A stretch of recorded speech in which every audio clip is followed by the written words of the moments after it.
Clara Whitmore pressed her last $7 against her chest and stepped off the train into a wall of Kansas heat. 2 years ago, she'd worn silk dresses and managed a shop with her name on the window. Now she owned nothing but a sewing kit, a roll of blue fabric, and the bitter knowledge that trusting the wrong man could cost a woman everything.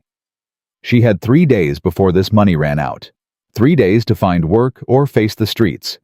The widow had no idea that the cold-eyed rancher in this dusty town would change everything.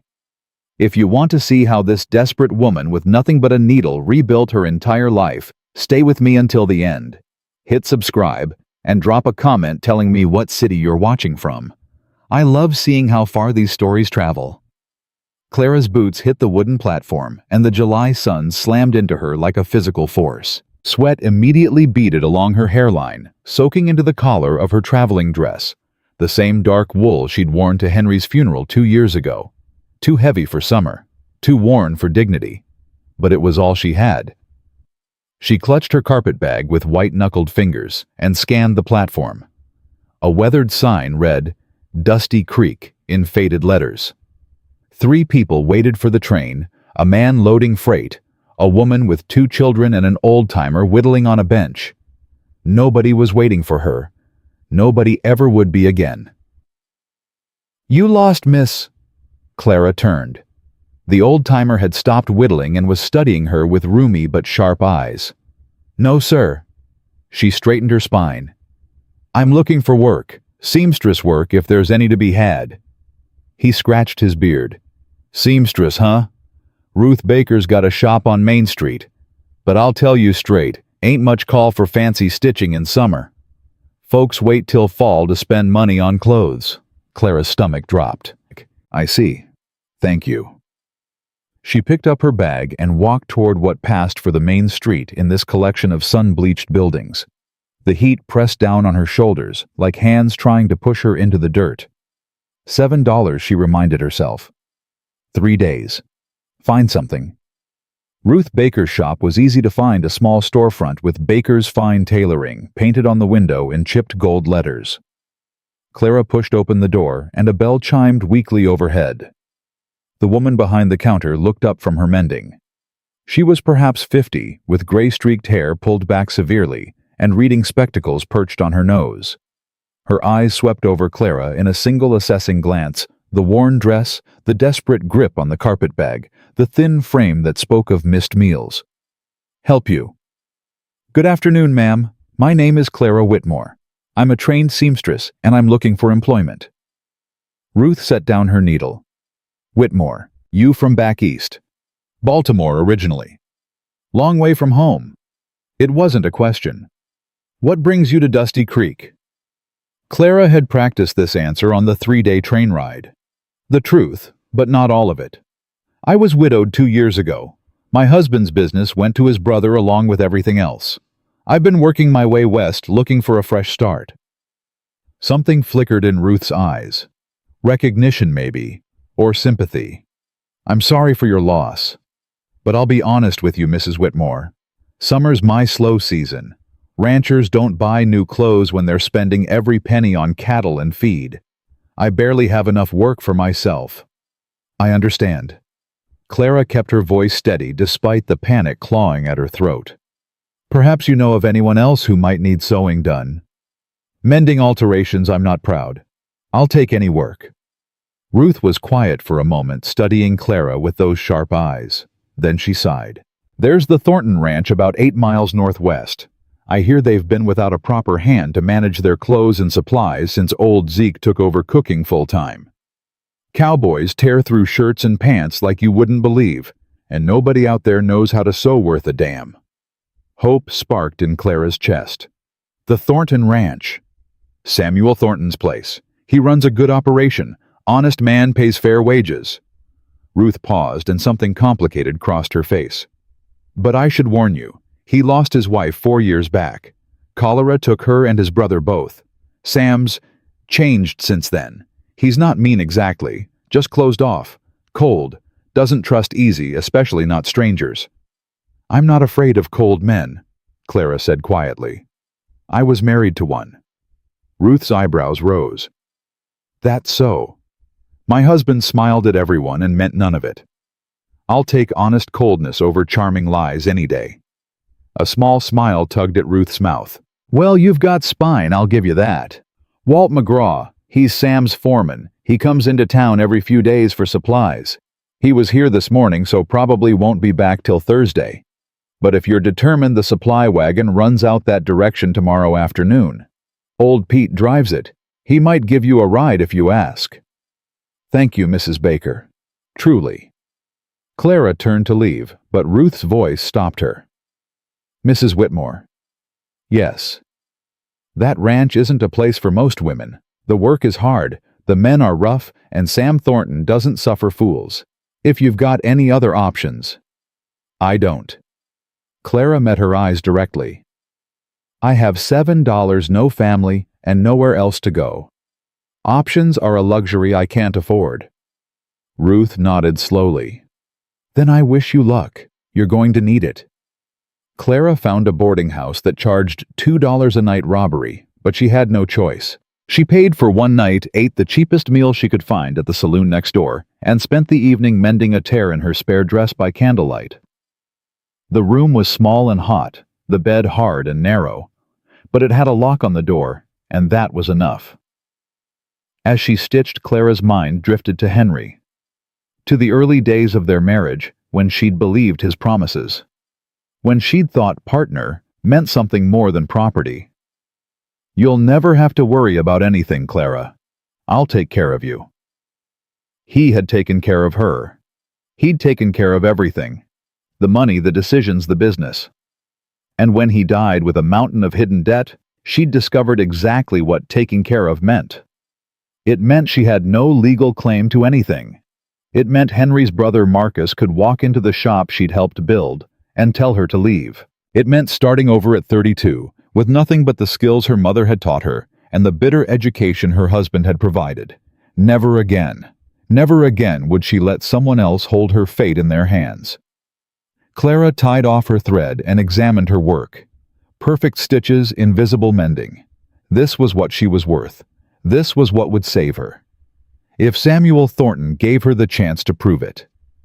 The next afternoon, Clara found old Pete loading supplies onto a weathered wagon behind the general store. He was a barrel-chested man with kind eyes and a sunburned face, and he looked her up and down with frank curiosity. You're the seamstress asking about the Thornton place. Word traveled fast in small towns. Yes, sir. Mrs. Baker mentioned you might be heading that direction. I am. Pete scratched his chin. You know Sam Thornton? No, sir. But I heard he might need someone to manage clothes and supplies. Heard from who? From Mrs. Baker, and from the general store owner, and from the woman at the boarding house. Clara allowed herself a small smile. Seems like everyone in town has an opinion about Mr. Thornton's ranch. Pete chuckled. That they do. All right, Mrs. Whitmore. Clara Whitmore. All right, Mrs. Whitmore. I'll give you a ride. But I should tell you Sam's particular about who he lets onto his land, especially women. Because of his wife. Pete's expression sobered. Annabelle, yeah. She was something special. When she died, something in Sam died too. He threw himself into the ranch, worked himself half to death. Still does. But he doesn't let people in anymore. Not really. I'm not looking to get in, Clara said quietly. I'm looking for honest work. Nothing more. That's what they all say. Pete gestured toward the wagon seat. Climb on up. It's about 2 hours to the ranch, and the heat ain't getting any better. The ride was long and hot, the wagon jolting over rutted roads that cut through endless waves of golden prairie grass. Pete talked easily, filling Clara in on the ranch's operations without her having to ask. Thornton Ranch was one of the larger spreads in the county, 800 acres, several hundred head of cattle, a dozen permanent hands, plus seasonal workers for the roundup. Sam had built it from nothing over 15 years, starting with a small herd and sheer stubborn determination. He's got good men working for him, Pete said. Walt McGraw's been with him from the beginning, best foreman in 3 counties. Zeke Johnson handles the cooking, now used to be an army cook during the war. Tommy Chen's the youngest, just 19. Good kid, works hard. And Mr. Thornton himself. Pete was quiet for a moment. Sam's complicated. He's fair. Pays good wages, never asks more of his men than he's willing to do himself. But he's hard too. Doesn't smile much. Doesn't talk about anything but work. After Annabelle died, it was like he decided feeling things was too dangerous, so he just stopped. Some people handle grief that way, Clara murmured. They wall themselves off because it's easier than hurting. Speaking from experience. Perhaps. Pete glanced at her sideways but didn't press further. They crested a rise and the ranch spread out before them.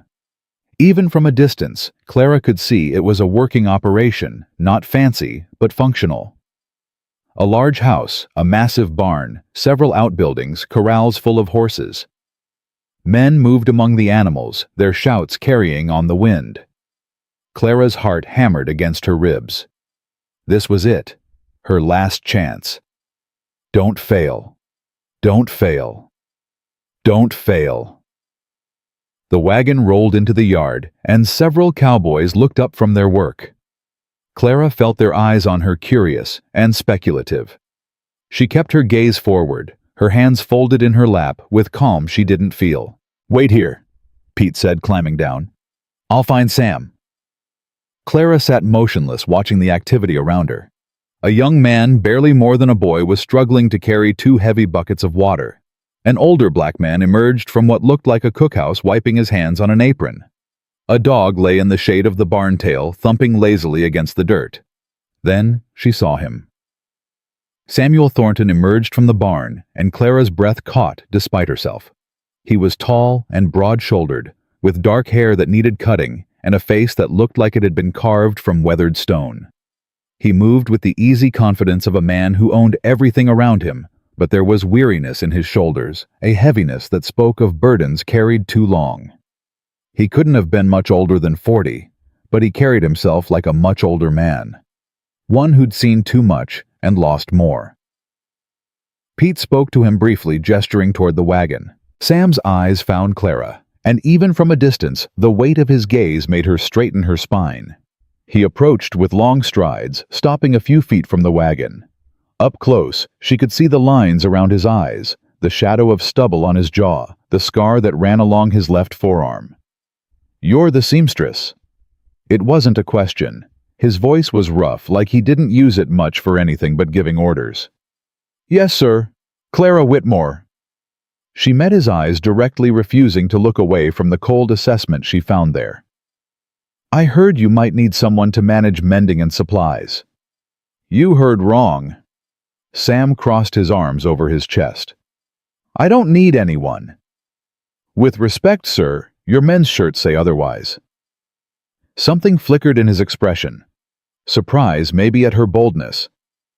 What do you know about my men's shirts?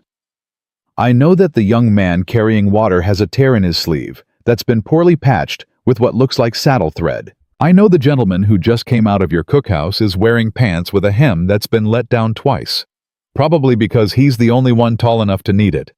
And I know that Pete here has been missing a button on his vest for at least a month based on the wear pattern where he keeps pulling it closed. Pete looked down at his vest and laughed. Well, I'll be damned. She's right. Sam didn't laugh. His eyes narrowed, studying Clara with an intensity that made her want to squirm. But she held her ground. She'd faced worse than cold stares. Where'd you learn to see like that? My mother ran a boarding house in Philadelphia. 20 rooms always full. I learned to notice what needed fixing before it became a problem. Philadelphia's a long way from Kansas. Yes, sir, it is. Why'd you leave? Clara's jaw tightened. My husband died. His brother inherited everything. I had no legal claim to the home or business I'd helped build. So I left. Something shifted in Sam's expression, too quick to read but present. And you think you can be useful here? I know I can. Give me 1 week, just one. I'll mend everything your men need mending. I'll organize your supply situation, which, if it's anything like most ranches, needs organizing. If you're not satisfied with my work after 7 days, I'll leave without argument. You won't owe me a cent. And if I am satisfied, then you pay me fair wages and let me stay through the fall. Room and board plus $35 a month. Sam's eyebrow rose. That's a bold demand from a woman with no references and no proof of skill. I have proof. Clara held up her hands, calloused and scarred from years of needlework. Every stitch I've ever sewn is in these hands. Every shirt I've mended, every seam I've reinforced. Let me show you what they can do. Silence stretched between them. Behind Sam, Clara could see the cowboys had stopped working, watching this exchange with undisguised interest. The dog had raised its head from the ground, ears perked. Finally, Sam spoke. Walt. The older man Clara had seen earlier, weathered, kind-eyed, emerged from the barn. Yeah, boss. Show Mrs. Whitmore to the storage room behind the bunkhouse. There's a pile of mending that's been sitting there for 2 months. Sam turned back to Clara, his expression giving nothing away. You've got until tomorrow morning to convince me you're worth keeping. Tomorrow morning. Clara's heart dropped. That's barely 12 hours. Clock's ticking, Mrs. Whitmore. He turned and walked away without another word. Pete let out a low whistle. Well, that's more words than I've heard Sam string together in months. He helped Clara down from the wagon. Come on, I'll show you where you'll be working. The storage room was worse than Clara had imagined. It was a small shed behind the main bunkhouse filled with what looked like every torn, stained, and damaged piece of clothing the ranch had accumulated over the past year. Shirts with ripped seams, pants with blown-out knees, socks that were more whole than fabric, and bandanas so worn they were nearly transparent. Clara stood in the doorway, her heart sinking. There had to be 40 or 50 items here. Even working through the night, she couldn't possibly stop it. She closed her eyes and took a deep breath. You've faced worse. You've survived worse. This is just fabric and thread. You know fabric and thread. She set down her carpetbag, rolled up her sleeves, and got to work. The first thing Clara did was sort everything into piles: urgent repairs, moderate repairs, and items beyond saving. The last pile was depressingly large, but the first two were manageable. Barely. She found a lamp, lit it, and set up her workspace on a battered table in the corner. Her sewing kit, the one thing she'd refused to sell, no matter how hungry she'd been, contained everything she needed: needles of various sizes, thread in a dozen colors, scissors, pins, a thimble, and a small leather case of specialized tools. Clara picked up the first shirt, a blue cotton work shirt with a tear running from collar to shoulder, and began. She lost track of time. The sun set, and her world narrowed to the pool of lamplight on the table, the feel of fabric beneath her fingers, the rhythm of needle and thread. Pull stitch, pull stitch. One garment finished, another begun.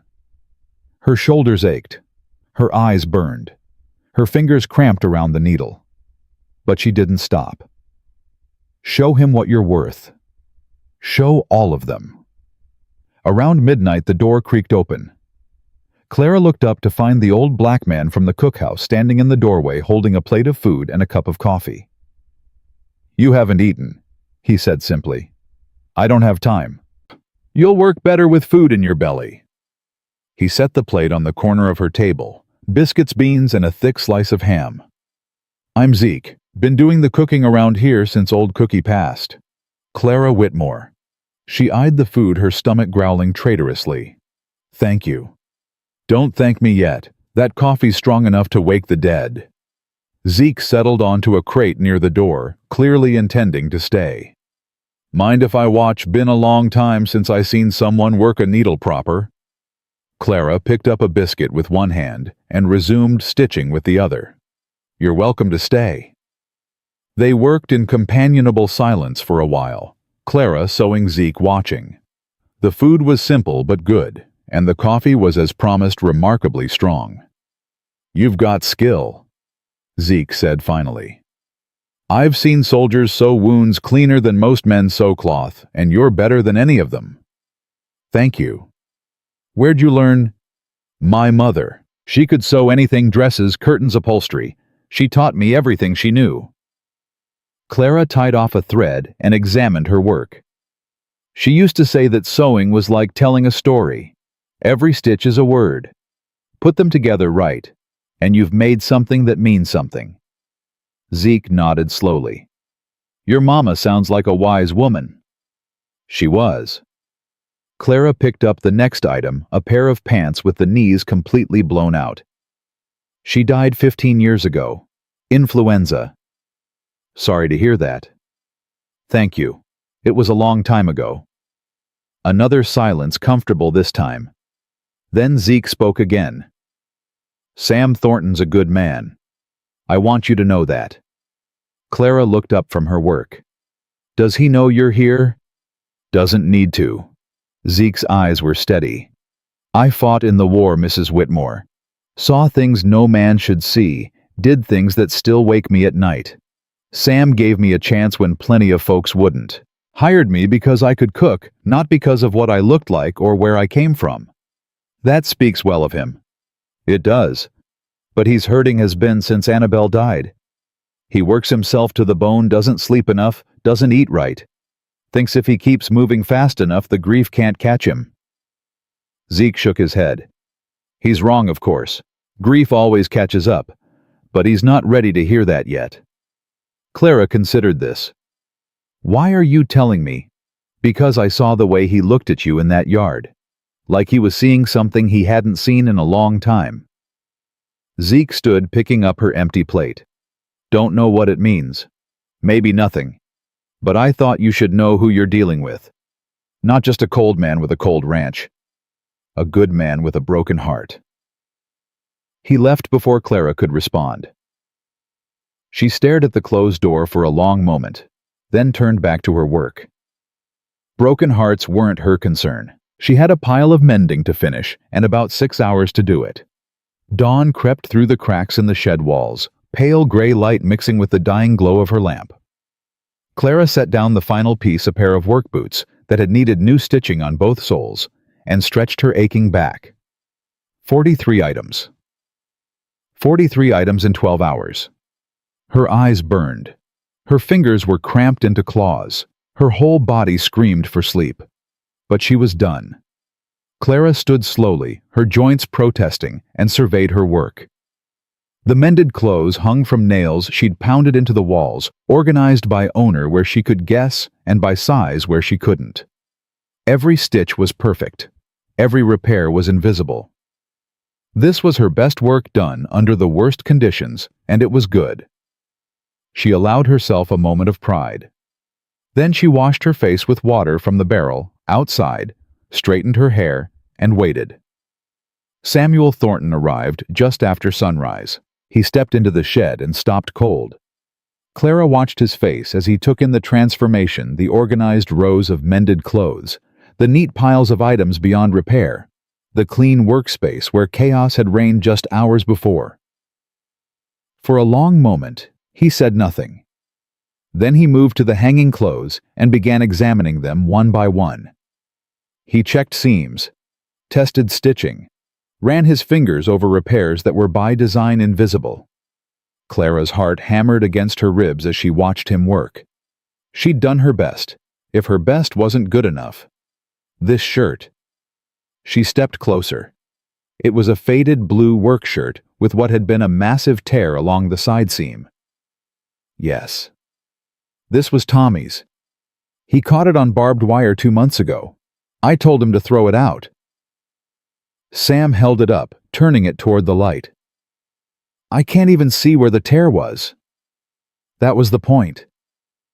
Sam set down the shirt and picked up a pair of pants, examining the reinforced knees, then a vest with replaced buttons, then a bandana with a hem so fine it might have come from a shop in Philadelphia. Finally, he turned to face her.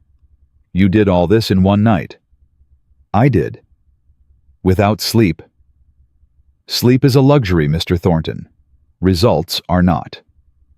Something shifted in his expression. Still not warmth, she doubted this man did warmth anymore, but something close to respect.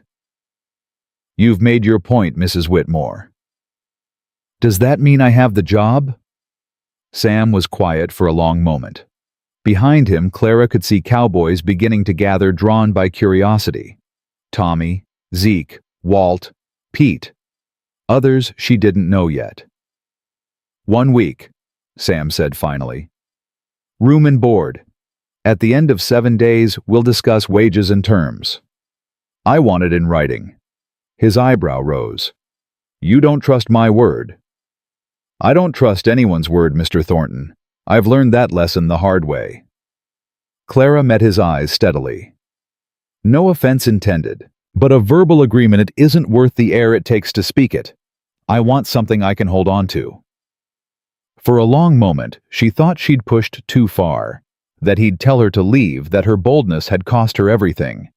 Then, impossibly, the corner of his mouth twitched. Not quite a smile, but close.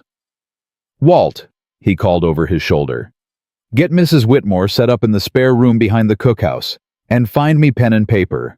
Apparently, I've got a contract to write." The cowboys parted as Clara walked out of the shed. Some of them stared. Some of them nodded. Tommy, the young one with the torn sleeve now perfectly mended, broke into a grin. "Ma'am, I don't know who you are, but my shirt ain't never looked this good." "Happy to help." Walt fell into step beside her, his weathered face creased with something like approval. "Well, I'll be. First time I've seen Sam agree to a written contract for anything." "Is that unusual?" "Lady Sam's word is good as gold around here. He's never needed paper to prove it." Walt glanced at her sideways. "But he respected that you asked. That tells me something." "What does it tell you?" "That you're not as desperate as you look. Or maybe that you're exactly as desperate as you look, but you're not going to let that make you stupid." He stopped in front of a small room attached to the back of the cookhouse. "This is you. Ain't much, but it's private. Got a lock on the door." Clara looked at the simple space, a narrow bed, a small table, a chair, a window with a faded curtain, a potbelly stove in the corner. It was sparse and plain, and nothing like the home she'd lost. It was perfect. "Thank you, Mr. McGraw." "It's Walt, and don't thank me yet." His expression grew serious. "You've got 7 days to prove yourself. Sam gave you a chance, but he's watching. They all are. This ain't an easy place, and these ain't easy men." "I've handled harder." "I believe you have." Walt tipped his hat. "Breakfast is in an hour. Try to get some rest before then." He left, and Clara closed the door behind her. Alone for the first time in what felt like days, she allowed herself to sink onto the bed. Her body ached, her eyes burned, her hands trembled with exhaustion. But she'd done it. She'd taken her desperate gamble, and she'd won. Clara pulled her mother's sewing kit from her carpet bag and held it against her chest. The worn leather was soft under her fingers, familiar and comforting. 1 week, 7 days to make myself indispensable.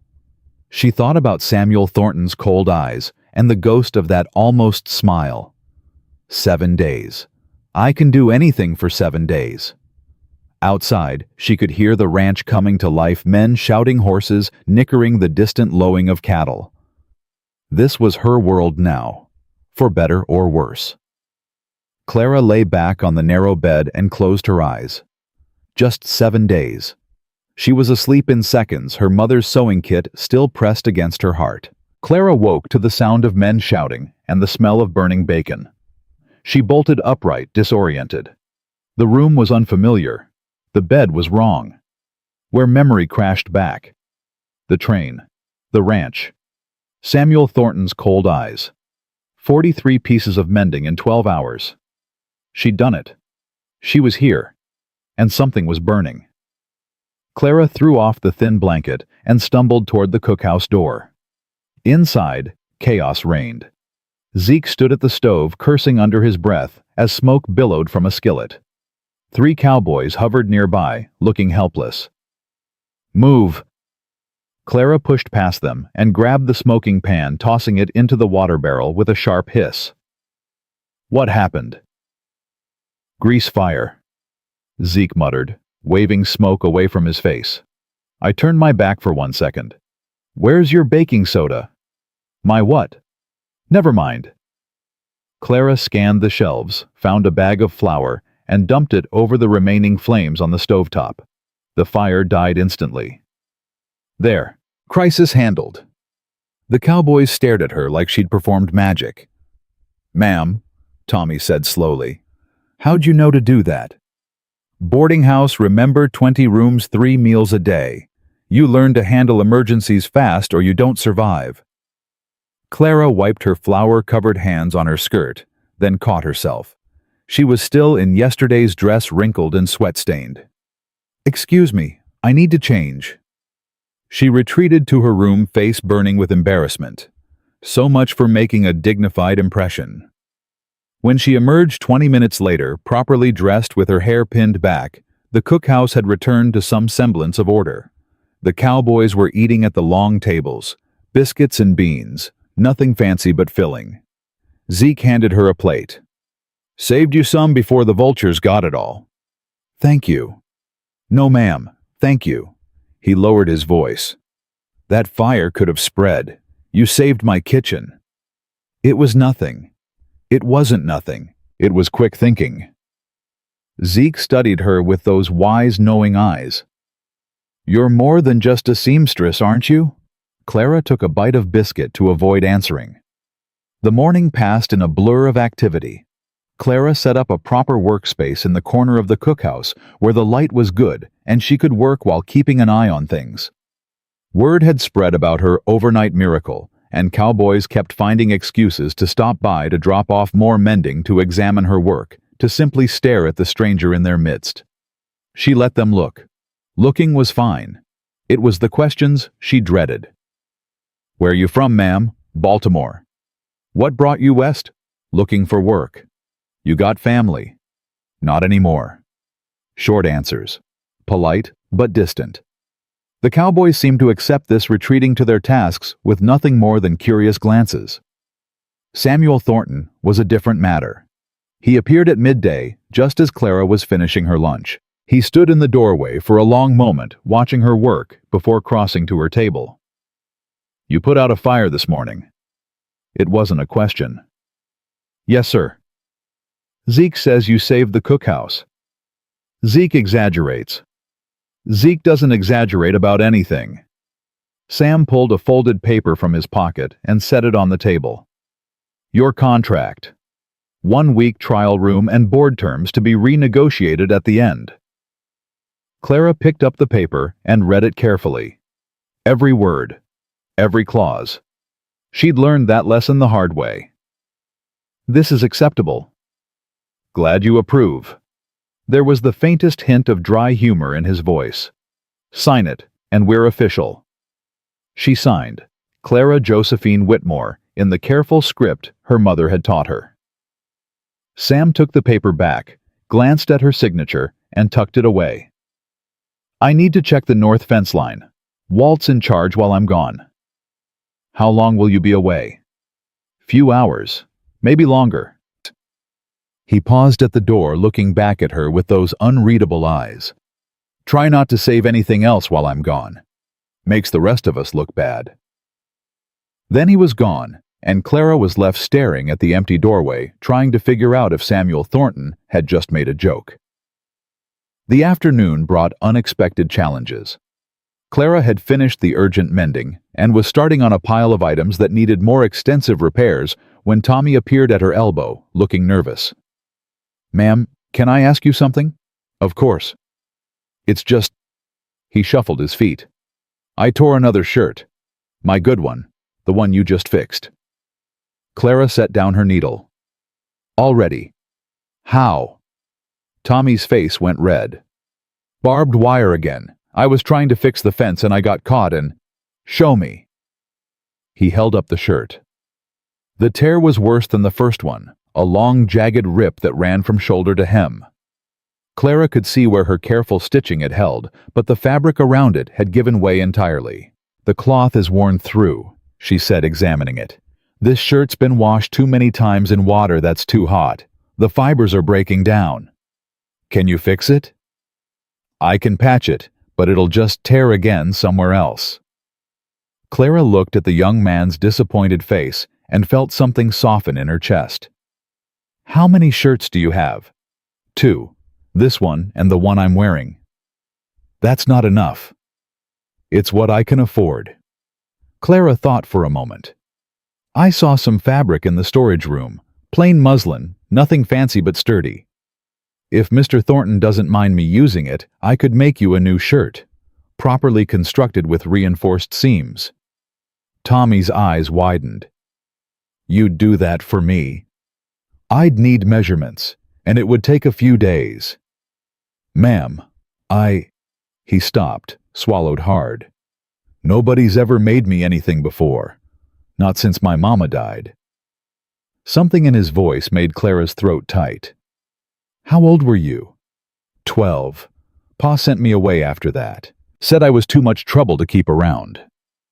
Clara set down the ruined shirt and looked at this boy because he was still a boy, despite the man's work he did, and saw something painfully familiar. A child abandoned, a life rebuilt from nothing. Get me those measurements, she said quietly. I'll start tonight. Tommy's smile was like sunrise breaking over the prairie. Yes, ma'am. Thank you, ma'am. He practically ran out of the cookhouse, and Clara turned back to her work with a strange warmth in her chest. Maybe this place wasn't just about survival. Maybe it could be something more. The warmth didn't last. That evening, as Clara was organizing her workspace for the next day, she heard raised voices from the yard. She moved to the window and saw 3 men on horseback talking to Walt. One of them, well-dressed, clean-shaven, clearly not a rancher, was doing most of the talking. His voice carried across the yard. I'm just here to make an offer. Nothing wrong with that. Walt's reply was too quiet to hear, but his posture was rigid defensive. The well-dressed man laughed. Tell Thornton to think about it. Land prices are only going up. He could sell now and walk away rich. Mr. Thornton ain't interested in selling. Everyone's interested in selling. They just don't know it yet. The man tipped his hat with exaggerated courtesy. I'll be back. You can count on that. The 3 riders turned and headed back toward town. Walt stood watching them go, his hands clenched into fists at his sides. Clara stepped out of the cookhouse. Who was that? Walt startled, then relaxed when he saw her. Nobody important. He seemed important to you? Marcus Cole. Walt spat the name like it tasted bad. Land speculator from back east. Been trying to buy up ranches all over the county. Pays low, sells high, doesn't care who he hurts in the process. Marcus. Clara's blood went cold. It was a common enough name. Couldn't be the same person. What does he want with this ranch? Same thing he wants with every ranch. Money, power, control. Walt shook his head. Sam's turned him down 3 times already, but Cole doesn't take no for an answer. He's got tricks, that one. Dirty tricks. What kind of tricks? Walt looked at her sharply. Why do you want to know? Because I've known men like that. Clara kept her voice steady. Men who smile while they're planning to destroy you. I'd rather know what I'm dealing with. Something in her tone must have convinced him. Walt's expression softened slightly. He spreads rumors, undercuts businesses, makes life difficult for folks who won't sell until they've got no choice. He paused. Last year, the Miller Ranch lost half their herd to poisoned water. Nobody could prove Cole was behind it, but everybody knew. And Mr. Thornton? Sam's smart, careful, but Cole's patient. Walt met her eyes. You see anything strange around here? Anything that don't feel right? You tell me or Sam immediately. Understand? I understand. Walt nodded and walked away, leaving Clara alone with her thoughts. Marcus Cole, land speculator, dirty tricks. She thought about her brother-in-law, also named Marcus. Also a man who smiled while he schemed. Also someone who'd taken everything from her with a pleasant expression and legal paperwork. Maybe it was coincidence. Maybe there were 1,000 men named Marcus who destroyed lives for profit.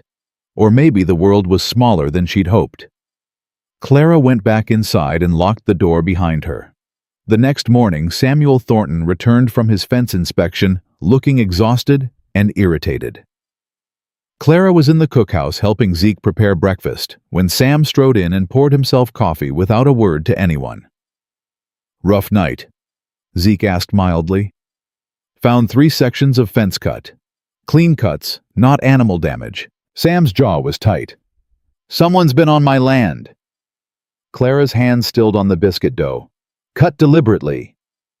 Sam's eyes snapped to her. "You know something about cut fences, Mrs. Whitmore? I know that Walt mentioned a man named Marcus Cole visited yesterday, and I know that Cole doesn't take no for an answer." Something dangerous flickered in Sam's expression. "Walt told you about Cole. He told me to watch for anything strange." Clara met his gaze steadily. "I'd say deliberately cut fences qualify." Sam was quiet for a long moment, studying her with that unsettling intensity. "You're observant." "I've had to be."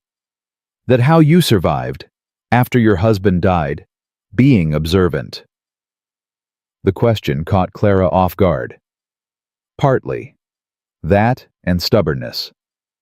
Stubbornness. The corner of Sam's mouth twitched that almost smile she'd seen before. "I know something about that." "I imagine you do."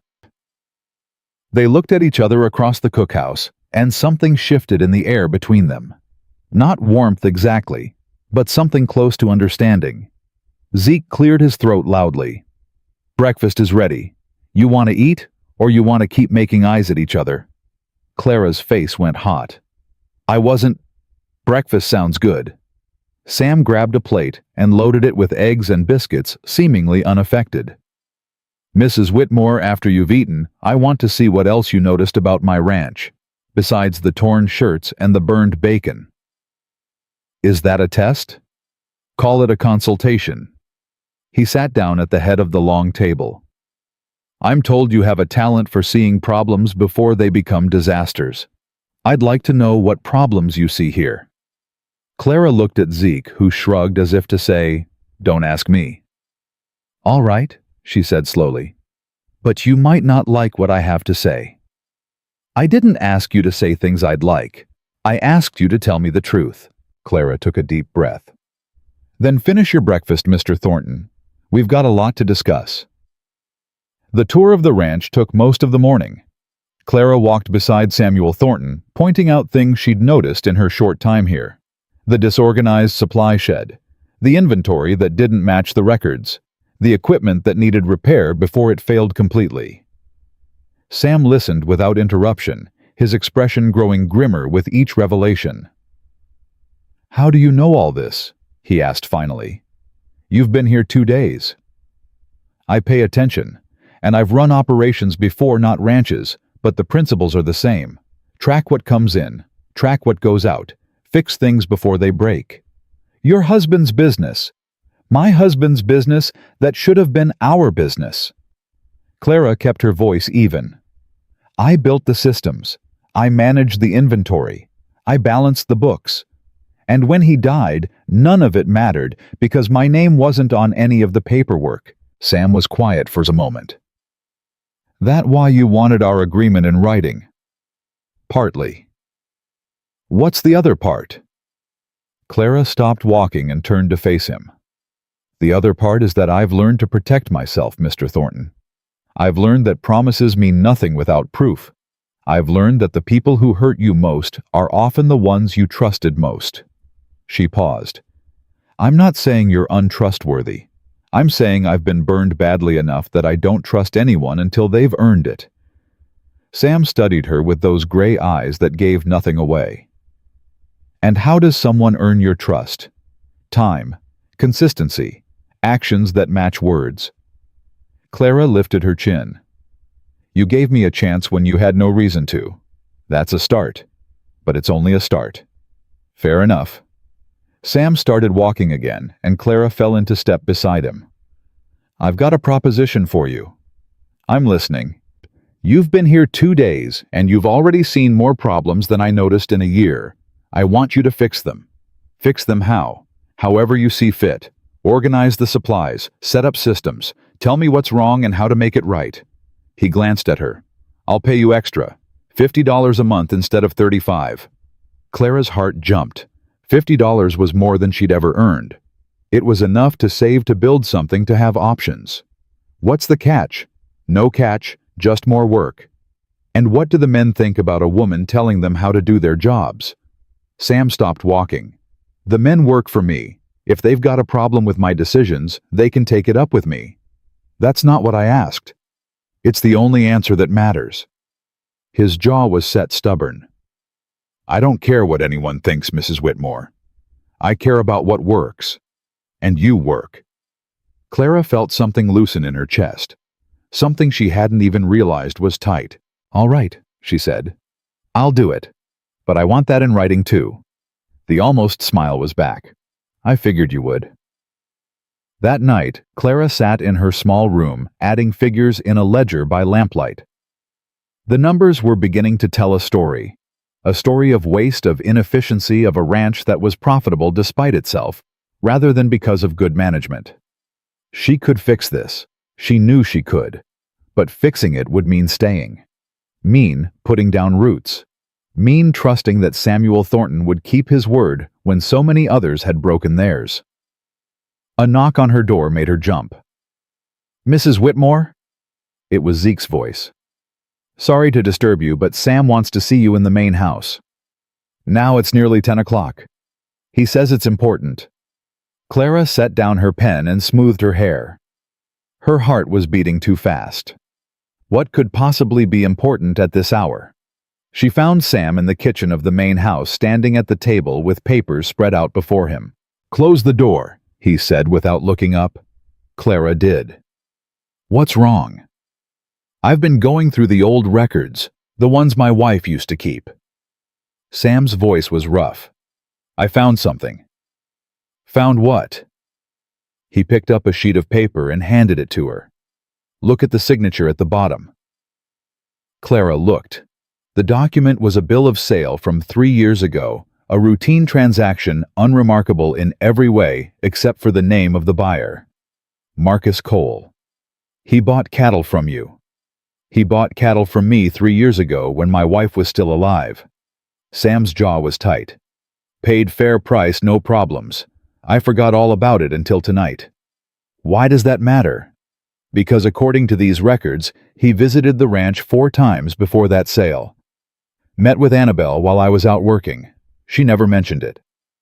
Sam looked at her, and for the first time, Clara saw real emotion in his eyes.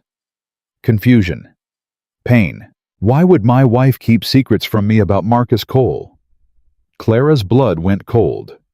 "Mr. Thornton. Sam. Sam." She forced herself to breathe. "What exactly are you asking me?" "I'm asking if you know something. About Cole. About—" He stopped, ran a hand through his hair. "About anything that might explain why a man who's trying to destroy me was meeting with my wife in secret 3 years ago." Clara thought about what she knew, what she suspected, what she feared. "I don't have answers," she said carefully, "but I might have questions worth asking."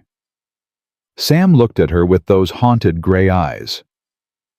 "Then ask them. Because I need to know the truth about what happened on this ranch before I can protect it from what's coming." The lamp flickered, casting shadows across the walls.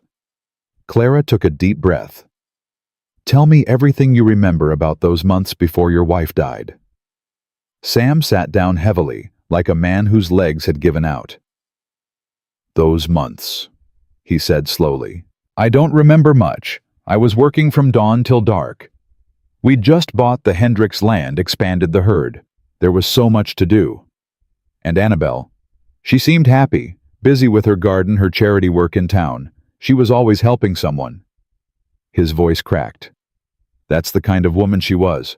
Always giving." Clara pulled out a chair and sat across from him. Did she ever mention Cole by name? No, never. Sam rubbed his face with both hands. But now I'm thinking about things I didn't notice then. How she'd go quiet sometimes when I came home. How she'd change the subject when I asked about her day. You think she was hiding something? I don't know what I think. Sam's eyes were red-rimmed, exhausted. I thought I knew my wife. I thought we had no secrets between us. Now I find out she met with the man who's trying to destroy me and she never said a word. Clara chose her next words carefully. There could be innocent explanations. Name one. Maybe he was pressuring her.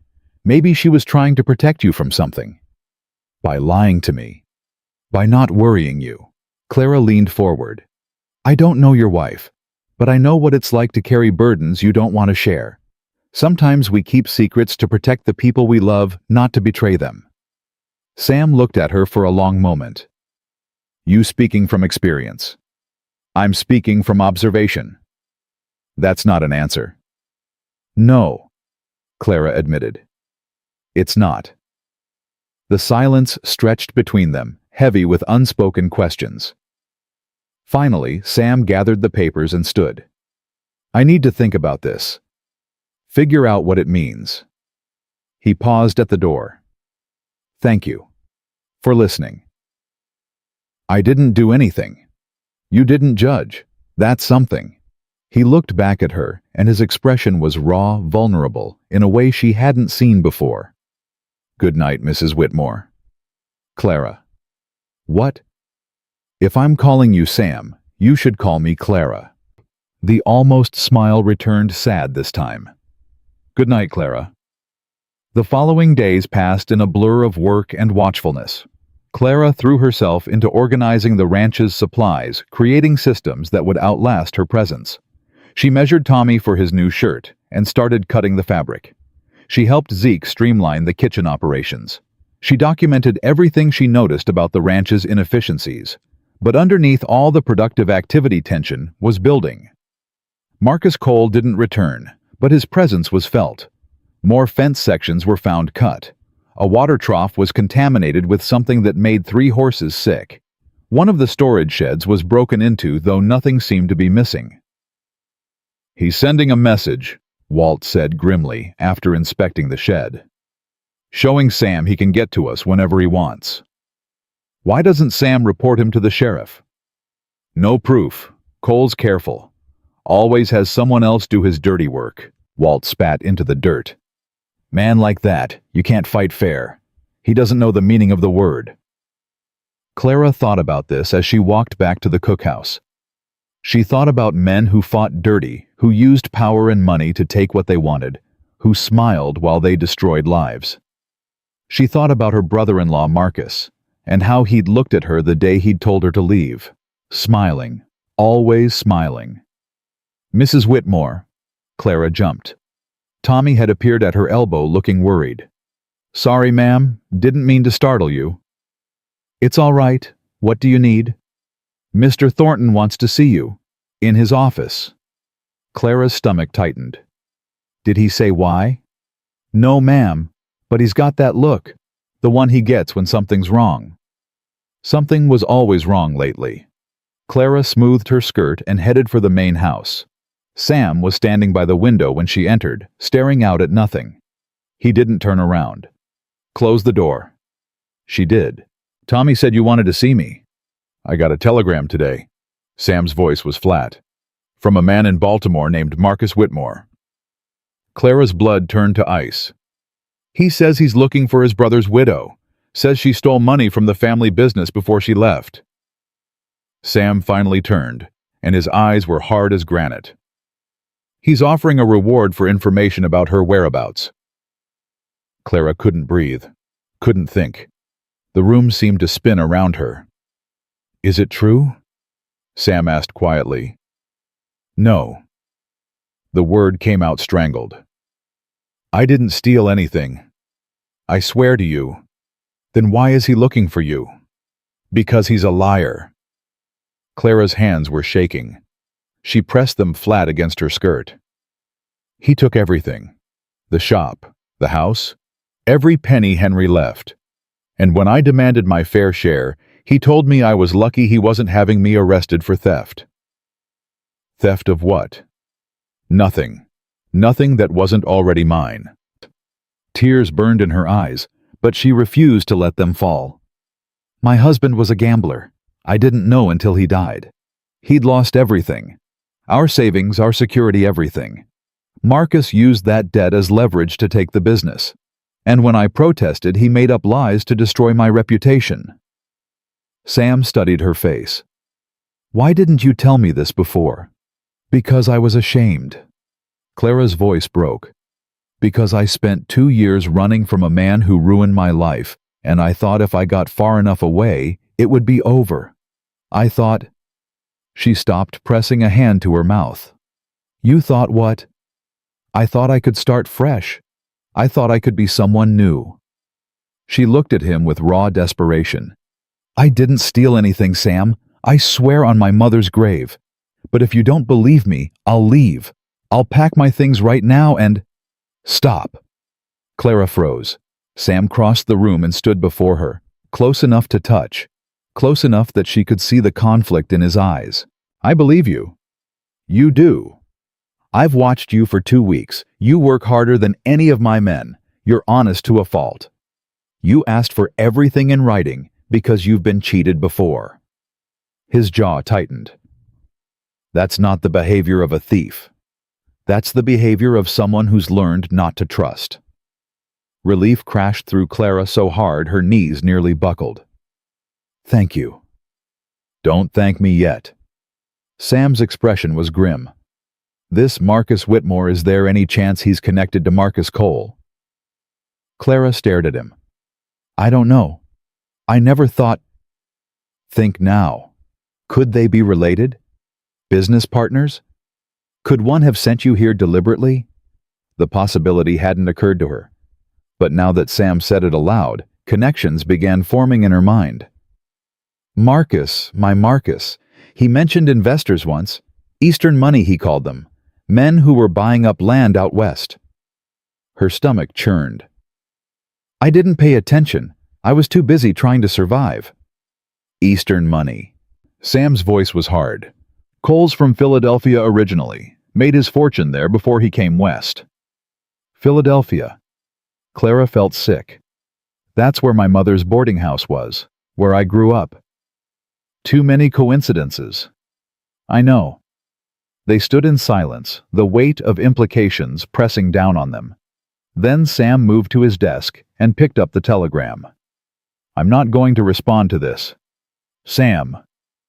Marcus Whitmore can go to hell. Whatever happened in Baltimore is your business, not mine. He crumpled the telegram and threw it into the cold fireplace. You're my employee. You do good work. That's all that matters. Clara's throat was so tight she could barely speak. Why are you protecting me? Because you deserve protection. Sam's eyes met hers. And because I know what it feels like to be accused of things that aren't your fault. What were you accused of? He was quiet for a long moment. After Annabelle died, there were rumors. People said I worked her too hard. Said I should have called the doctor sooner. Said the cholera came from our contaminated well, which meant it was my fault. His voice was rough with old pain. None of it was true, but that didn't stop people from believing it. I'm sorry. So am I. Sam turned away, staring out the window again. We've both got ghosts, Clara. Maybe that's why I recognize yours. She wanted to say something, wanted to thank him properly, but words felt inadequate for what he'd just done. Instead, she simply said, I should get back to work. Clara. She paused at the door.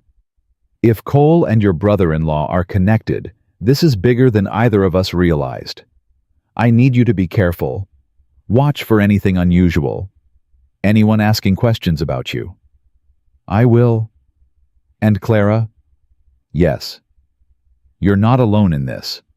Whatever comes, we face it together. She nodded, not trusting her voice, and left before he could see the tears finally falling. The next few days were tense. Clara kept her head down, working harder than ever, but she felt eyes on her constantly. Some of the cowboys had heard rumors she could tell by the way they whispered when she passed, then fell silent when she turned. Tommy, loyal as always, appointed himself her unofficial protector. He found reasons to be wherever she was, glaring at anyone who looked at her too long. "You don't have to do this," Clara told him one afternoon. "Do what, ma'am? Guard me. I can take care of myself." "I know you can." Tommy's young face was serious. "But Mr. Thornton told me to look out for you. And I always do what Mr. Thornton says." "He told you to protect me. He told all of us." Tommy grinned. "Said if anything happens to you, we answer to him. And nobody wants to answer to Mr. Thornton when he's angry." Clara didn't know what to do with this information. The idea that Sam had mobilized his entire crew to keep her safe, it was both touching and terrifying. What had she gotten herself into? The answer came 3 days later. Clara was in the cookhouse finishing Tommy's new shirt when the door burst open. Ruth Baker stood in the doorway, breathless and pale. "Mrs. Whitmore, thank God you're here." Clara set down her sewing. "Ruth, what's wrong?" "There's a man in town asking questions about you. Well-dressed, smooth-talking. Says he's a lawyer from Baltimore looking for his client's missing sister-in-law." Clara's blood went cold. "Marcus. I didn't tell him anything. Nobody did. But he's offering money for information, and some folks in town are starting to talk." Ruth crossed to Clara and grabbed her hands. "You need to be careful. This man, he's not what he seems." "I know exactly what he is." "Then you know you can't stay here. If he finds you." "If he finds me, I'll deal with him." Clara's voice was steady despite her racing heart. "I've run far enough. I'm not running anymore." Ruth stared at her. "You've changed since you came here." "I've remembered who I am." Clara squeezed Ruth's hands. "Thank you for warning me, but I'm not leaving." "Does Mr. Thornton know?" "He knows everything. And he's letting you stay. He's protecting me." Clara still couldn't quite believe it herself. "He believes me." Ruth's expression softened. "Then maybe I was wrong about him. Maybe there's more to Samuel Thornton than I thought. There's more to most people than we think. We just have to be willing to see it." That evening, Clara found Sam in the barn brushing down his horse with methodical strokes. She watched him for a moment before speaking. "Ruth Baker came to see me today." Sam's hands stilled. "What did she want?" "To warn me. Marcus Whitmore is in town. He's looking for me." Sam set down the brush and turned to face her. "Then we'll deal with him." "Sam, this is my fight. You don't have to." "Yes, I do." He stepped closer, his eyes intense. "You're part of this ranch now. My people. When someone threatens my people, I take it personally. I'm your employee. That's not the same as, you're more than that." Clara's breath caught. "What do you mean?" Sam was quiet for a long moment. When he spoke, his voice was rough, uncertain, so different from his usual confidence. "I don't know what I mean. I just know that when I think about you leaving, about Marcus Whitmore dragging you back to Baltimore." He stopped, jaw tight. "I can't let that happen." "Why?" "Because somewhere in the last 2 weeks you stopped being a stranger." He reached out, almost touching her face, then let his hand fall. "You became someone I look forward to seeing. Someone who makes this place feel less empty." Clara's heart was pounding so hard she was sure he could hear it. "Sam, I know, it's too soon. It's inappropriate. You work for me and I have no right to—" She kissed him. It wasn't planned, wasn't thought through. One moment, she was listening to him struggle with words, and the next, her hands were on his face, and her lips were on his, and nothing else mattered. Sam froze for a heartbeat.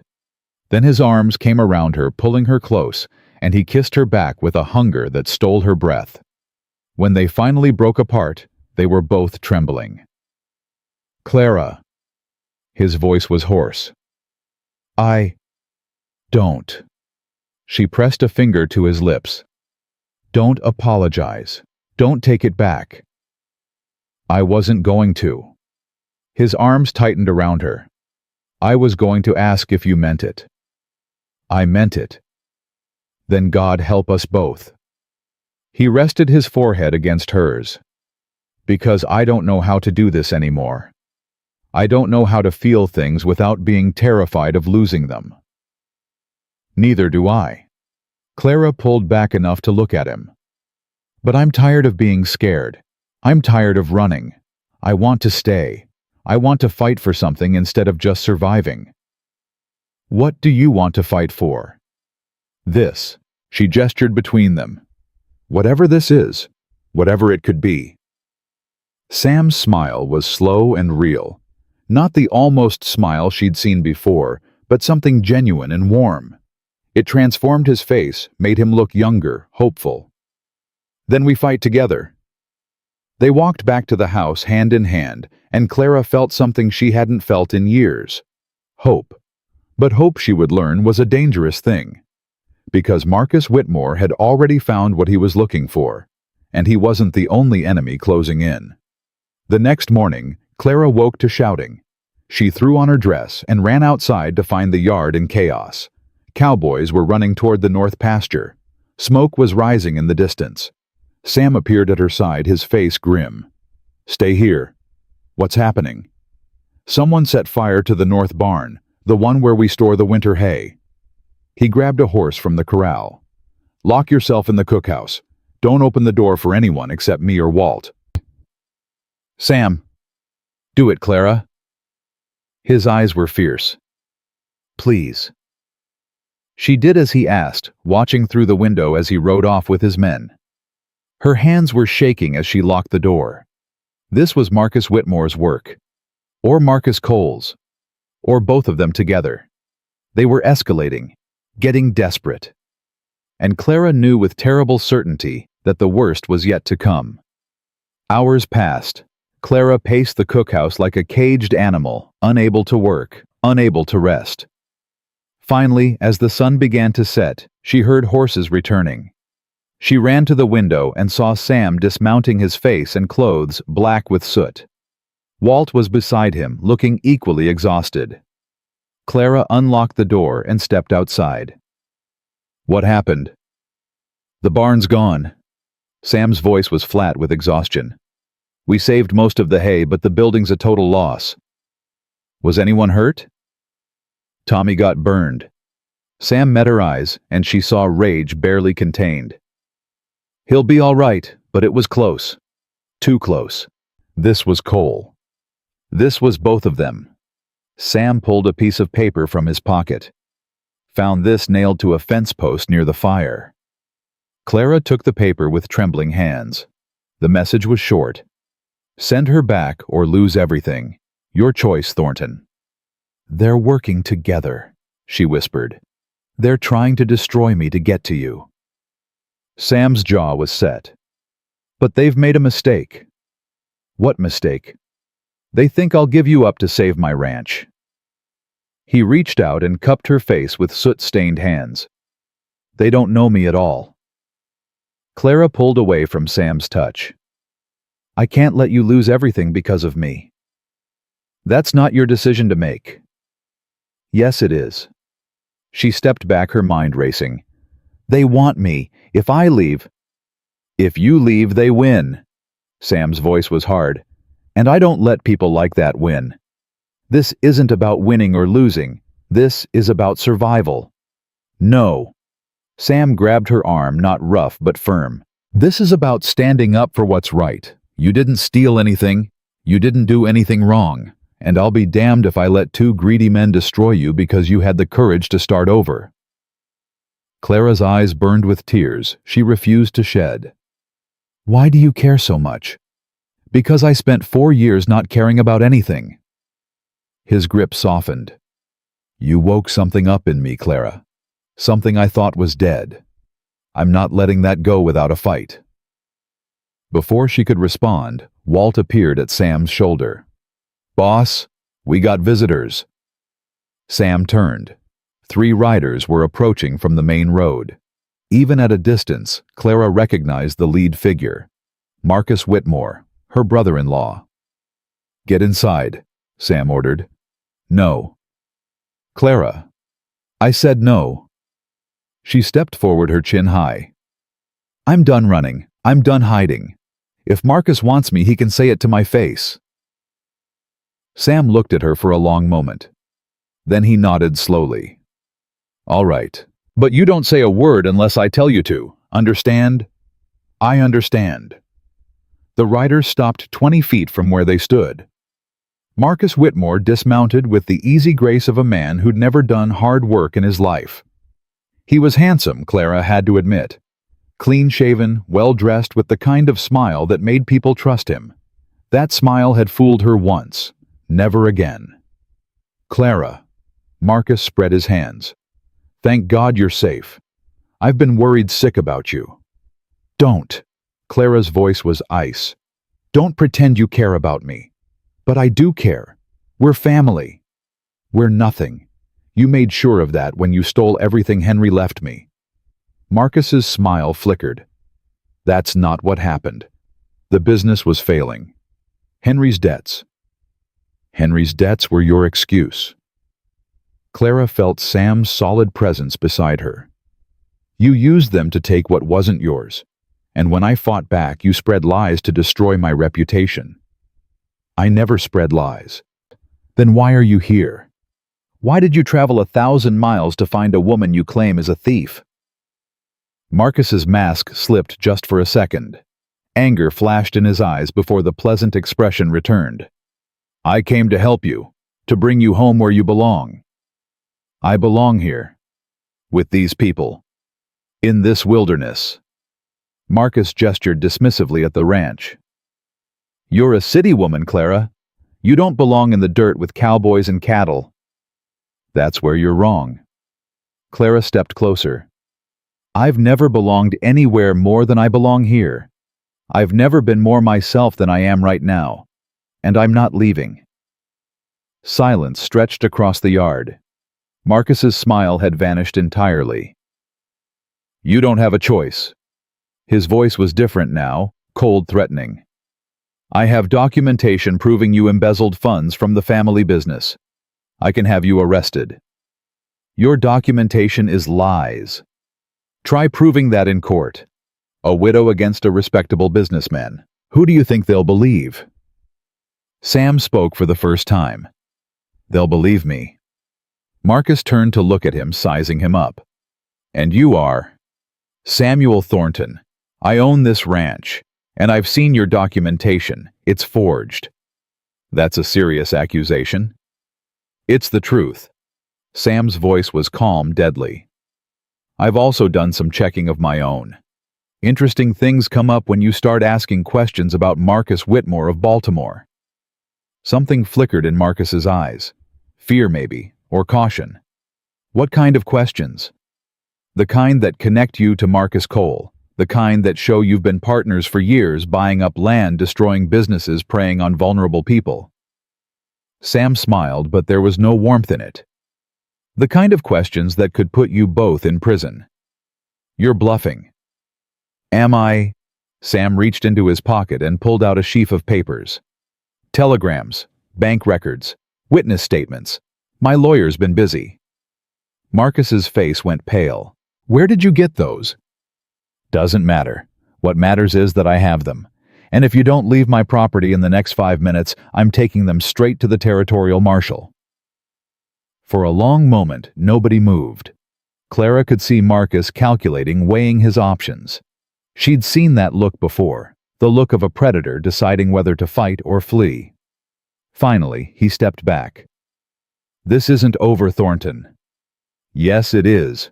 Go back to Baltimore. Go back to whatever hole you crawled out of. But stay away from Clara and stay away from my ranch. And if I don't, then I'll destroy you." Sam's voice was quiet, but it carried across the yard like thunder. "Every business deal, every shady transaction, every person you've cheated, I'll make sure the world knows exactly who you are. By the time I'm done, you won't be able to show your face in polite society anywhere in this country." Marcus glared at him with pure hatred. Then he turned to Clara. "You think you're safe here? You think this cowboy can protect you?" He laughed ugly and sharp. "Marcus Cole has resources you can't imagine. This isn't over, not by a long shot." He mounted his horse and rode away without looking back. His two companions followed.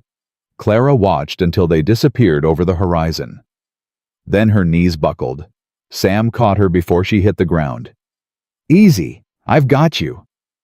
"I thought—" Her voice shook. "I thought he was going to—" "He's not going to do anything. He's scared. You saw it in his eyes." "He'll come back. He never gives up." "Neither do I." Sam helped her stand. "Come on, let's get you inside." In the main house, Zeke was waiting with hot coffee and anxious questions.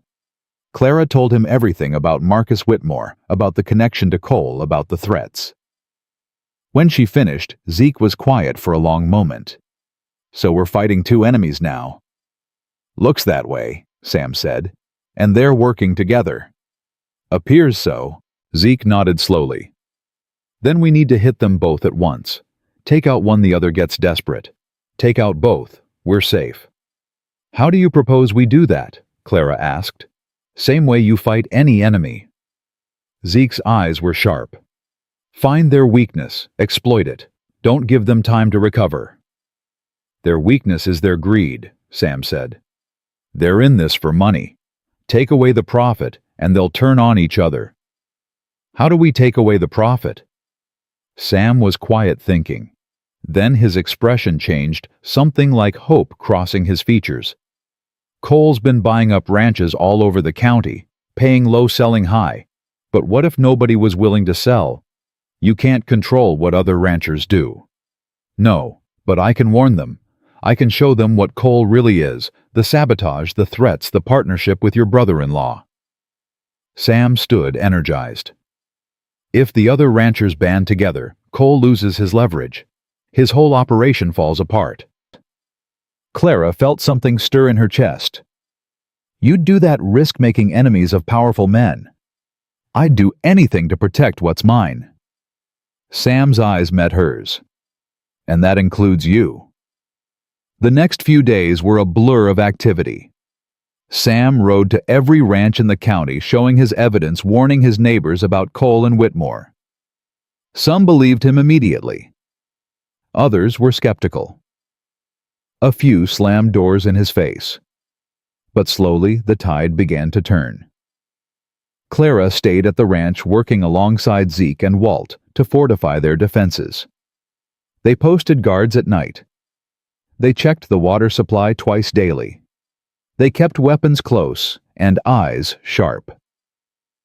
Tommy, despite his burns, insisted on helping. "I ain't sitting on my backside while everyone else works," he declared stubbornly. "I got two good hands and eyes that work fine." Clara finished his new shirt on the fourth day. When she presented it to him, the young man's eyes went suspiciously bright.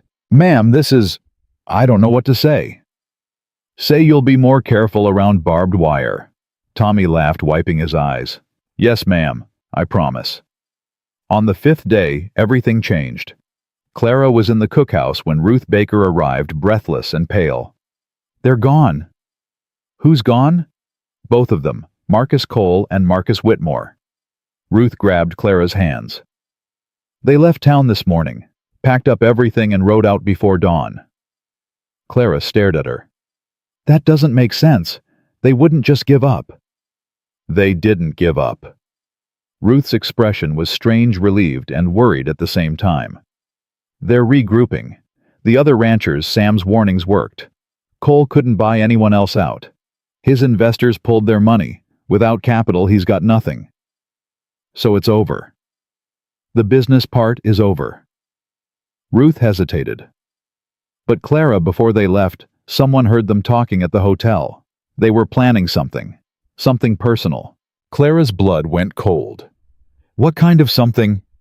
"I don't know, but they mentioned Sam's name, and yours." Ruth squeezed her hands tightly. Whatever they're planning, it's not about money anymore. It's about revenge. Clara found Sam in the barn brushing down his horse after a long day of riding. Ruth came to see me. Sam looked up. I heard, Cole's operation is finished. But he's not finished with us. No. Sam set down the brush. He'll come back. Men like that, they can't stand losing. It eats at them until they do something stupid. So we wait. We prepare. Sam crossed to her, taking her hands in his. Clara, there's something I need to tell you. What is it? I found out why Annabelle was meeting with Cole before she died. Clara's heart clenched. Sam, you don't have to. I want to. His voice was rough. She was protecting me. Cole had approached her, tried to get information about the ranch, our finances, our vulnerabilities. She played along, fed him false information, kept him busy while I built up our defenses. She was spying for you. She was fighting for us, in her own way, without telling me because she knew I'd try to stop her. Sam's eyes were wet. I spent 4 years thinking she kept secrets from me. Turns out she was keeping secrets to protect me. Clara touched his face gently. She loved you. I know, and I loved her. He took a shaky breath. But she's gone, Clara, and you're here. And somewhere along the way, I stopped just surviving and started hoping again. Sam, let me finish. He cupped her face in his hands. I'm not good at this, at feelings, at words, but I know what I want. I want you, not as my employee, not as someone I'm protecting, as my partner, my equal. Clara's heart was pounding so hard she could barely hear herself think. What are you asking me? I'm asking you to stay, not for a week, not for a season, forever. His voice dropped to a whisper. I'm asking you to marry me. The world seemed to stop. Clara looked into Sam's eyes, those gray eyes that had been so cold when she first arrived, now burning with hope and fear and love. You barely know me. I know enough. I come with enemies, with baggage, with a past that keeps trying to destroy me. I don't care about your past. I care about your future. He pressed his forehead to hers. Our future. If you'll have me. Clara thought about everything she'd been through. The years of marriage to a man who didn't deserve her. The betrayal. The loss. The desperate journey that had brought her here. She thought about the woman she'd become on this ranch. Stronger. Braver. More herself than she'd been in years. And she thought about Sam. His quiet strength, his fierce protection, the way he looked at her like she was worth fighting for. Yes, she whispered. Yes, yes, I'll marry you. Tears were streaming down her face now, but she didn't care. Yes, yes, yes. Sam kissed her like a drowning man reaching air. Clara held on to him and felt something she'd thought she'd never feel again. Home. She was finally home. The celebration was short-lived. 3 days later, Walt rode in at a gallop, his face ashen. Boss, we got trouble. Sam was on his feet instantly. What kind? Cole's back, and he brought men, armed men. Walt's voice was grim. They've got the main road blocked, nobody in or out. Clara felt ice in her veins. How many? 12, maybe more, and they've got Tommy. What? Sam grabbed Walt's arm. What do you mean they've got Tommy? He was riding back from town. They ambushed him. Cole sent a message. Walt pulled out a crumpled note. Says he'll trade Tommy for Clara, sunrise tomorrow, or the boy dies. Clara read the note with shaking hands, the words blurred in front of her eyes. Send the woman alone. No tricks, no weapons. Try anything, and the boy's blood is on your hands. I'll go, she said. The hell you will. Sam snatched the note from her. This is exactly what he wants, a trap. I know it's a trap, but they have Tommy. We'll find another way. There is no other way. Clara grabbed his arms, forcing him to look at her. If I don't go, they'll kill him. A 19-year-old boy who never did anything except be kind to me. I can't have his death on my conscience. And I can't have yours. Then we do both. Clara's mind was racing now. I go. You follow. We hit them before they can hurt either of us. Clara. You said you wanted a partner, not someone to protect. This is what partnership looks like. We fight together. We face this together. Sam stared at her for a long moment. She could see the war on his face, fear and love, and terrible determination. If anything happens to you, it won't. Clara touched his face. I trust you. I don't know if I trust myself. I do. She kissed him softly. I trust you more than I've ever trusted anyone. Now let's go save Tommy. They spent the night planning. Every detail. Every contingency. Every possible way things could go wrong. Dawn came too fast. Clara dressed in her simplest dress, hiding a knife in her boot. Sam had wanted her to carry a gun, but she'd refused. I've never fired one. I'd be more likely to shoot myself than Cole. Then stay close to me. That's the plan. She rode out alone as the sun crested the horizon. Behind her, hidden in the rocks and brush, Sam and his men waited for her signal. The meeting point was a clearing half a mile from the ranch. Cole was already there, mounted on a black horse with Marcus Whitmore beside him. A dozen armed men flanked them. And in the center, tied to a post, was Tommy. Mrs. Whitmore. Cole smiled that reptile smile. So good of you to come. Let the boy go. In time. First, you and I need to have a conversation. We have nothing to talk about. On the contrary. Cole dismounted, walking toward her with slow, deliberate steps. We have everything to talk about. Your husband's debts, your brother-in-law's claims, your interference in my business dealings. I never interfered with anything. You turned Thornton against me. You helped him rally the other ranchers. You cost me a fortune. Cole's smile had vanished. Nobody costs me money, Mrs. Whitmore. Nobody. Then this is about revenge. This is about payment. Cole stopped in front of her horse. You owe me, and I always collect what I'm owed. Clara's heart was pounding, but she kept her voice steady. What do you want? I want the ranch. I want Thornton ruined, and I want you to watch it all burn. Cole's eyes were mad, burning with hatred. Then maybe I'll let you live. Maybe. And if I refuse... Cole snapped his fingers. One of his men pressed a gun to Tommy's head. Then the boy dies. Then the ranch burns anyway. And you'll spend the rest of your very short life knowing it was all your fault. Clara looked at Tommy. The young man was terrified, but he shook his head minutely. Don't do it, his eyes said. Don't give in. Clara looked back at Cole. You forgot something. What's that? I'm not alone. She whistled sharp and loud. The world exploded into chaos. Sam burst from the rocks with 6 men behind him. Gunshots cracked through the morning air. Cole's men scattered, some firing back, others running for cover. Clara threw herself from her horse and rolled toward Tommy. The knife was in her hand before she hit the ground. Hold still! She sawed at the ropes binding him. Her hands were shaking, but the blade was sharp. One rope snapped. Then another. Behind you! Tommy screamed. Clara spun. One of Cole's men was lunging toward her, gun raised. She didn't think. She just moved. The knife left her hand before she knew she'd thrown it. The man went down with a cry, clutching his shoulder. Where'd you learn to do that?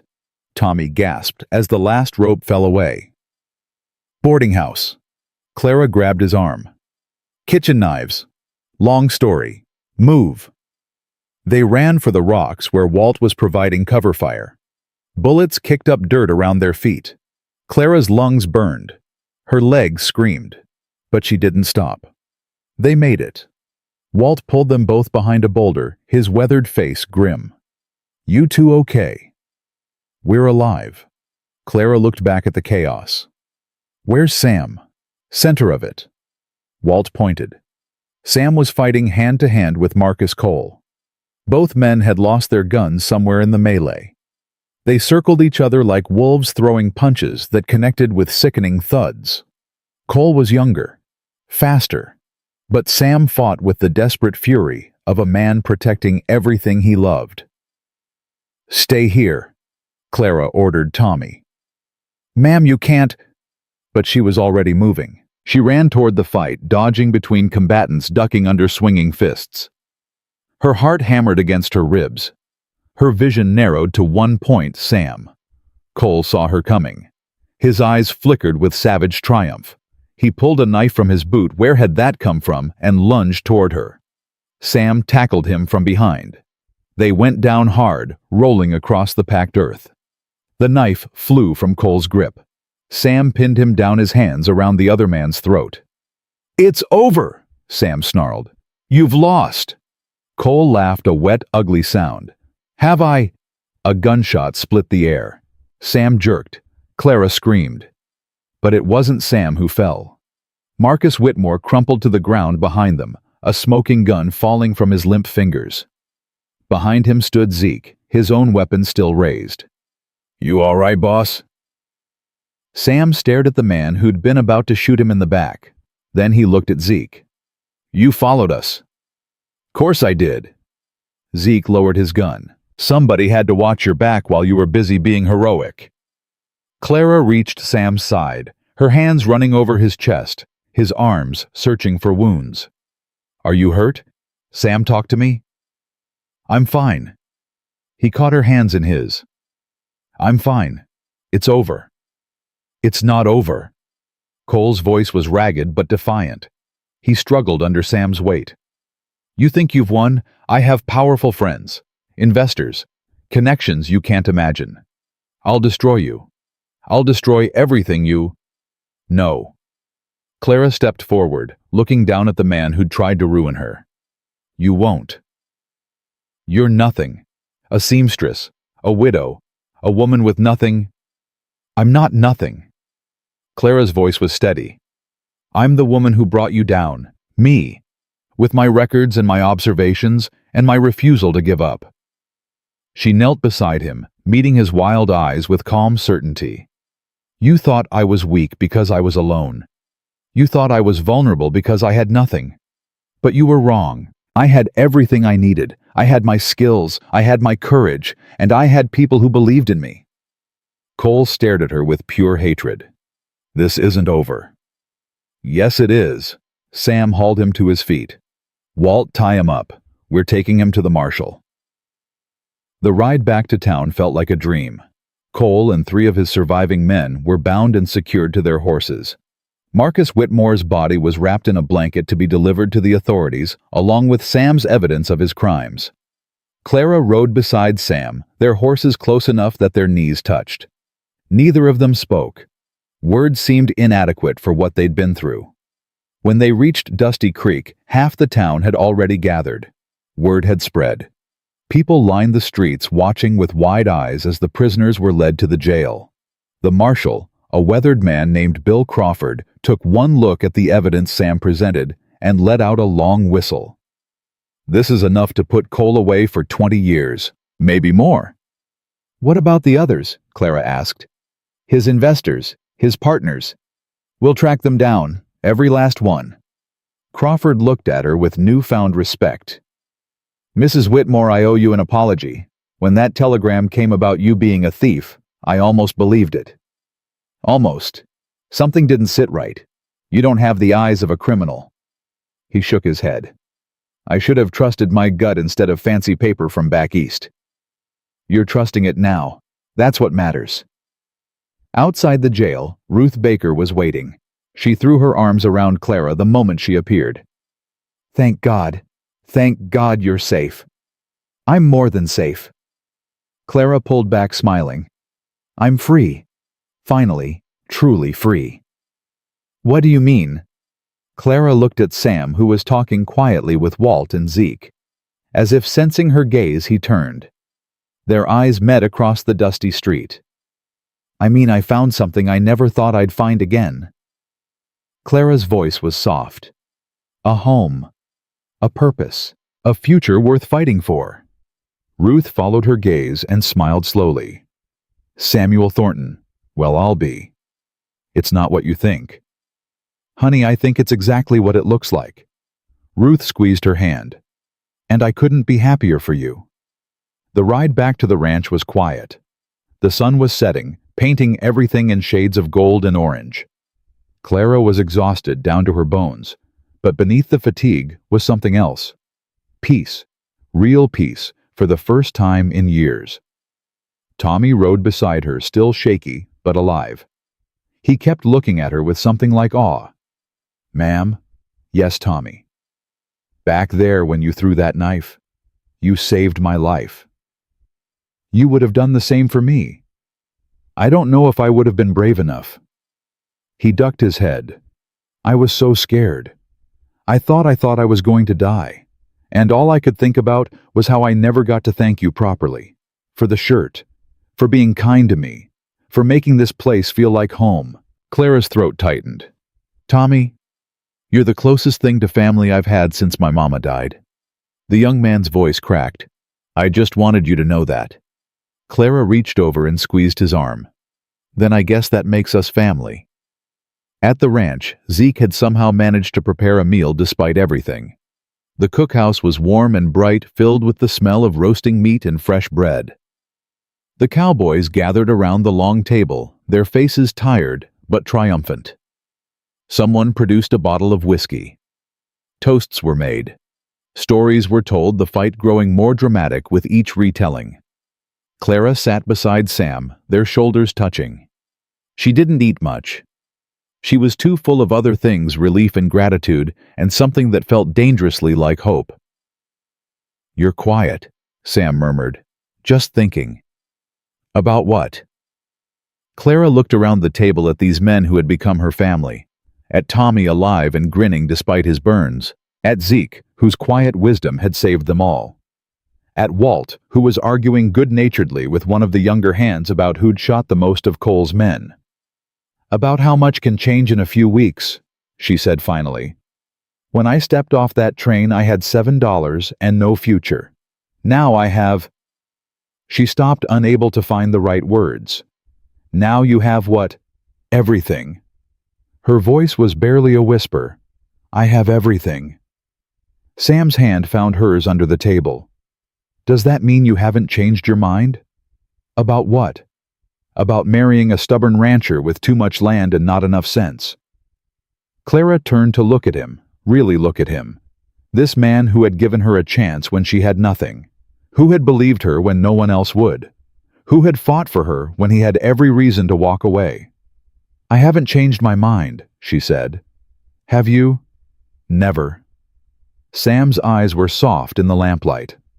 I know it's been a hell of a day, but I don't want to wait anymore. I don't want to spend another night not knowing if tomorrow's going to take you away from me. What are you saying? I'm saying marry me, tonight, right now. Sam's grip on her hand tightened.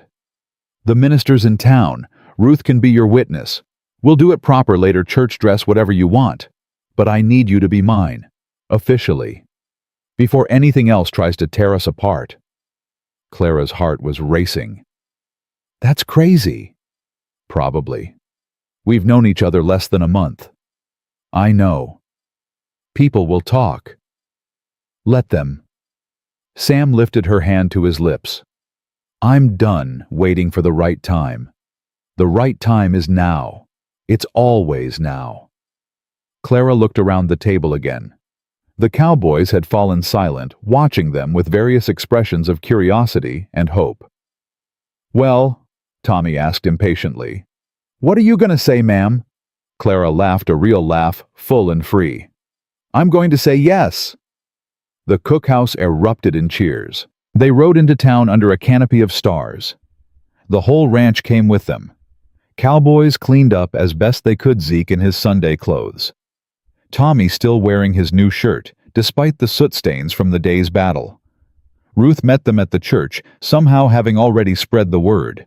Half the town was there, crammed into the small building, curious to see the woman who had brought down Marcus Cole marry the man who had protected her. Clara wore her best dress, the blue one she'd saved from Baltimore, the only piece of her old life worth keeping. Ruth had pinned wildflowers in her hair. Her hands trembled as she walked down the aisle, but her steps were sure. Sam waited at the altar, looking uncomfortable in a borrowed jacket, but utterly devoted. When Clara reached him, he took her hands in his. "You came," he said quietly. "You asked. I half expected you to run." "I'm done running." Clara squeezed his hands. "I'm exactly where I want to be." The minister cleared his throat. "Shall we begin?" The ceremony was short and simple. Clara barely heard the words. She was too busy looking at Sam, memorizing the way the candlelight caught his gray eyes, the slight tremor in his voice, when he said his vows, the fierce tenderness in his expression, when he slipped the ring onto her finger. "I, Clara Josephine Whitmore, take you Samuel Jacob Thornton to be my husband." Her voice was steady now. "To have and to hold from this day forward, for better, for worse, for richer, for poorer, in sickness and in health, until death do us part." The kiss was soft at first, then deeper. The church erupted in applause. Someone, probably Tommy, let out a piercing whistle. They emerged into the night as husband and wife. Ruth threw rice. The cowboys fired their guns into the air. Somewhere, a fiddle started playing. Before Clara knew what was happening, she was being swept into a dance, then another, then another. It was past midnight when they finally made it home. Sam carried her over the threshold of the main house, ignoring her protests that she was perfectly capable of walking.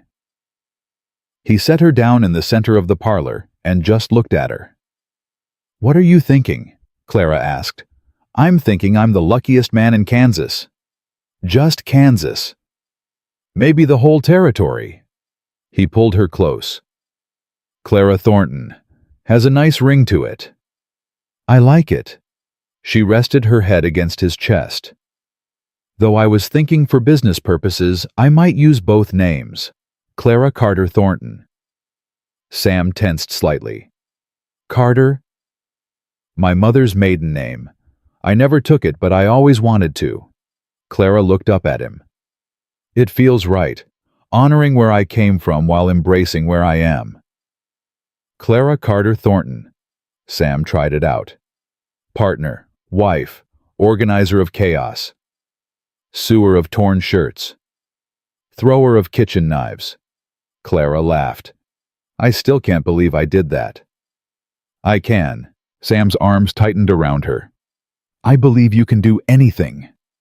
They stayed up talking until dawn, making plans for the future, the ranch, the business, the family they might someday have. Clara told him about the systems she wanted to implement, the partnerships she wanted to build with other ranchers, her idea of creating a network of women, helping women, sharing resources and knowledge. Sam listened to everything, asking questions, offering suggestions. They disagreed about some things, argued about others, but always with respect, always as equals. This, Clara thought, was what partnership really meant. Not always agreeing, not always being in sync, but always working toward the same goal, always fighting for the same future. The sun rose on a new day. Clara stood at the window of her new bedroom, their bedroom, and watched the ranch come to life below. Cowboys emerged from the bunkhouse, yawning and stretching. Zeke started the morning fire. Tommy appeared, still limping slightly but eager to work. Sam came up behind her, wrapping his arms around her waist. "Regrets?" he asked. "Not one. Even after everything, Cole Whitmore almost dying. Especially after everything." Clara turned in his arms.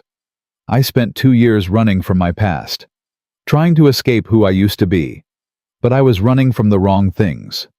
"What do you mean?"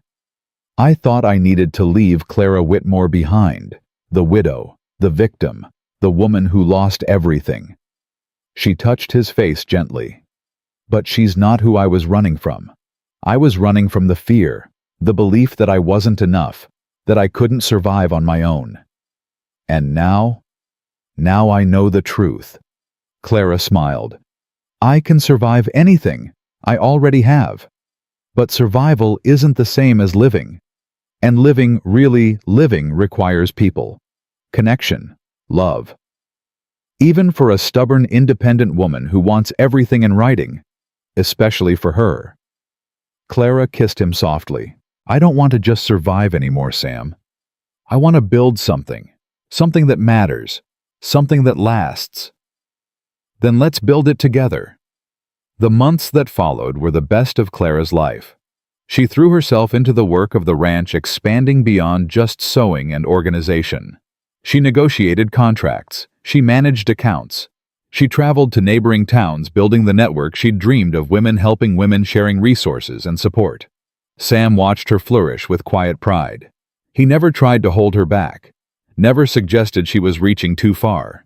When people questioned his wife's involvement in business, he simply said, "She's smarter than me. Why wouldn't I want her involved?" Tommy healed fully and became one of the ranch's best hands.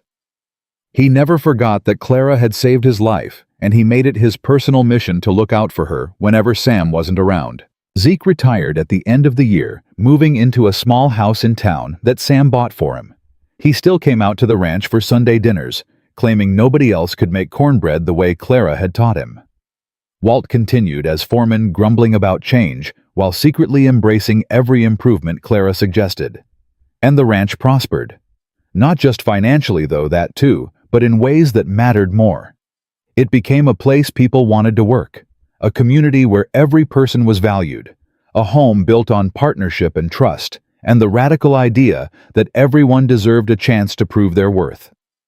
On their first anniversary, Sam took Clara to the hill where Annabelle was buried. "I wanted you to see this," he said quietly. Clara looked at the simple headstone, then at the small wildflowers she'd planted around it during the spring. "Do you still miss her?" "Every day." Sam's voice was rough. "But it's different now. It's not the sharp pain anymore. It's more like carrying someone with you, their memory, their influence on who you became. She'd be proud of what you've built here." "What we've built." Sam turned to her. "You know something, I used to think loving again meant betraying her. Like my heart was only big enough for one person. And now I know that's not how love works." He took her hands. "Love isn't a fixed amount you have to ration. It grows, it expands, it makes room." Clara thought about Henry, about the bitter years and the painful lessons, about how she'd sworn never to trust another man. "I used to think love was dangerous," she admitted. "Something that could be used against you, turned into a weapon. It can be, in the wrong hands. But not in yours. Not in yours either." Sam pulled her close. "We found each other, Clara. Two broken people who'd given up on happiness. And somehow together we made something whole." Clara looked out over the ranch, their ranch. The cowboys moving among the cattle. The cookhouse where she'd proven her worth. The house where they'd built their life. "My mother used to say that sewing was like telling a story," she said softly. "Every stitch is a word. Put them together right, and you've made something that means something." "What kind of story have we made?" Clara smiled. "The best kind. One about second chances. About finding home when you least expect it. About two stubborn people who refuse to give up on each other." "And how does it end?" Clara turned to face her husband. This man who had given her everything by simply believing she was worth something. "It doesn't end," she said. "That's the whole point. We just keep adding stitches. Keep building. Keep choosing each other every single day." Sam kissed her forehead. "I like that story." "So do I." They stood together on the hill as the sun set behind them, casting long shadows across the land they'd fought so hard to protect. Below, the ranch hummed with life and purpose. Behind them, the past rested peacefully. And ahead, the future stretched out like an unwritten page waiting to be filled with whatever story they chose to tell. Clara Thornton had arrived in Dusty Creek with $7 and a needle. She'd found something worth more than money could ever buy, a partner who saw her as an equal, a community that valued her contributions, and a love built on trust instead of promises. She'd found home. And home, she finally understood, wasn't a place you discovered. It was something you built stitch by careful stitch, with hands that knew the value of honest work and a heart brave enough to try again.